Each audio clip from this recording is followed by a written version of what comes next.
to be alert.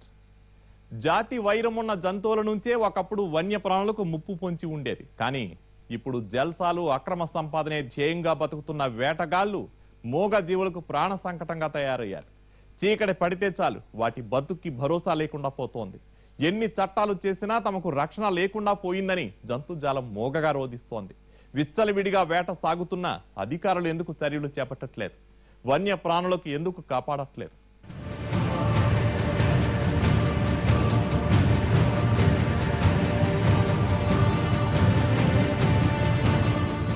అడవుల జిల్లా ఆదిలాబాద్లో అటవీ జంతువులకు అంతులేని కష్టం వచ్చి పడింది.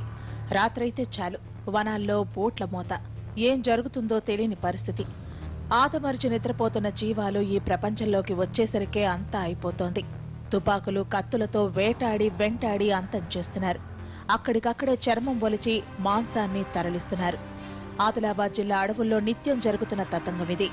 హైదరాబాద్, మహారాష్ట్ర వేటగాళ్ల ముఠాలో గ్రూపులుగా విడిపోయి ఇష్టారాజ్యంగా వ్యవహరిస్తున్నారు.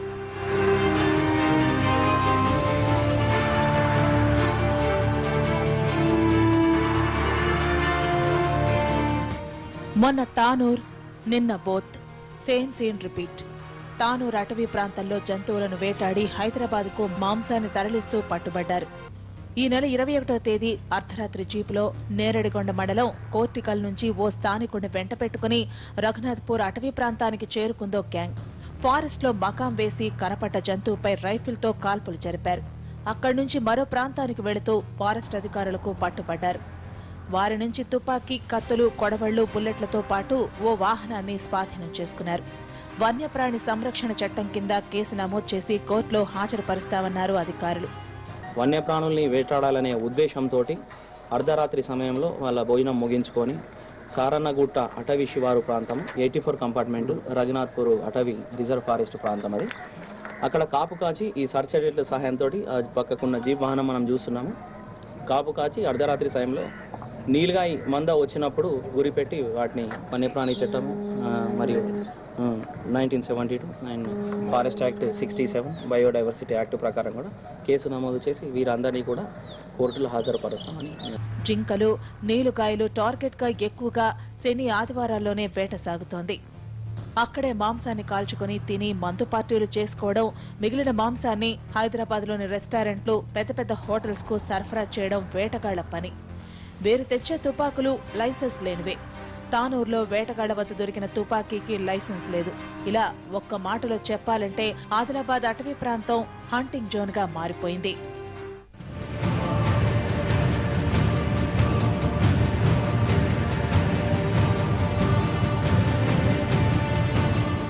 వేటగాళ్ల ఉచ్చులో పడి మోగజీవాలు ప్రాణాలు కోల్పోతున్న ఫారెస్ట్ పోలీస్ అధికారులు చూసి చూడనట్టు వ్యవహరిస్తున్నారు.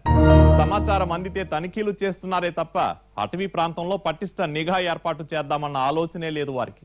ఫారెస్ట్ డిపార్ట్మెంట్లోని ఓ కీలక అధికారి నిర్లక్ష్యం వల్లే వేటగాళ్లు రెచ్చిపోతున్నారనే విమర్శలున్నాయి. కళ్ల ముందే మాంసం రవాణా అవుతున్నా ఇదంతా మీడియా సృష్టి అంటూ తప్పించుకోవాలని చూస్తున్నారే తప్ప నష్ట నివారణ చర్యలు మాత్రం చేపట్టట్లేదు.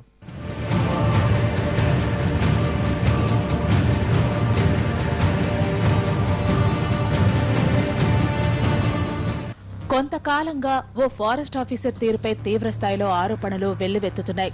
వన్యప్రాణుల్ని చంపి ఇతర ప్రాంతాలకు మాంసం తరలిస్తూ కోట్లు దండుకుంటున్నారని తెలిసినా ఆయన స్పందించట్లేదు. ఏటా కోటి మేర బిజినెస్ జరుగుతున్నా అధికారి నుంచి కింది స్థాయి సిబ్బంది వరకు మామూలు అందుతుండడం వల్ల ఏమీ ఎరగనట్టు వ్యవహరిస్తున్నారు. ముఖ్యంగా హైదరాబాద్, మహారాష్ట్రలోని నాగ్పూర్, యావత్మల్ హంటర్స్ స్థానికుల సహకారంతో దందా సాగిస్తున్నారు. నెమళ్లు, జింకలు, నీలుగాయలతో పాటు ఇతర జంతువుల మాంసం నాగ్పూర్, యావత్మల్తో పాటు కరీంనగర్, వరంగల్, హైదరాబాద్, విజయవాడ, విశాఖపట్నంతో పాటు మరికొన్ని జిల్లాలకు రవాణా అవుతోంది. ఈ ముఠాలకు ఫారెస్ట్ పోలీస్ అధికారుల అండదండలు ఉండటంతో బిజినెస్ పూర్తిగా వన్ సైడ్ అయిపోతోంది. అడపాదడపా దాడులు చేసి ఒకరిద్దరిని పట్టుకుని చాలా సిన్సియర్ గా డ్యూటీ చేస్తున్నట్టు తెగ బిల్డప్లు ఇస్తున్నారు. తమ బండారం బయటపడకుండా ఇవన్నీ వారు చేస్తున్న జిమ్మిక్కులనే సంగతి అందరికీ తెలిసిందే.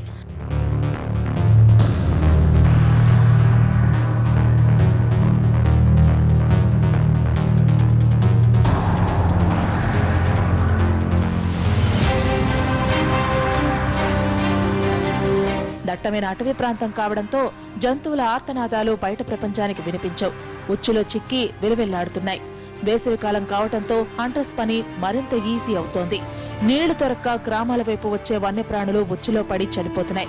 జంతువుల సంరక్షణకు సరైన చర్యలు చేపట్టకపోవడం, వేటగాళ్ల కదలికలపై దృష్టి పెట్టకపోవడమే ఈ దారుణాలన్నిటికీ కారణం. ఇటీవల ఎన్టీవీ వరుస కథనాలు ప్రసారం చేయడంతో 2 రోజులు అధికారులు హడావిడి చేసినా ఆ తర్వాత షరా మామూలే. ప్రతి ఏటా అటవీ అధికారులు నిర్వహించే జంతు గణన సర్వేలో జింకలు, నీలగాయల సంఖ్య బాగా తగ్గింది. అటవీ సంపదను కాపాడడానికి కృషి చేస్తామని తెలంగాణ ముఖ్యమంత్రి తరచూ ప్రకటిస్తున్నా క్షేత్రస్థాయిలో పరిస్థితి ఇందుకు విరుద్ధంగా ఉంటోంది. వెలకట్టలేని అటవీ సంపద, వన్యప్రాణుల సంఖ్య రోజురోజుకి తగ్గిపోతుండడం ప్రకృతి ప్రేమికులనే కాక జిల్లా వాసులను ఆందోళనకు గురిచేస్తోంది.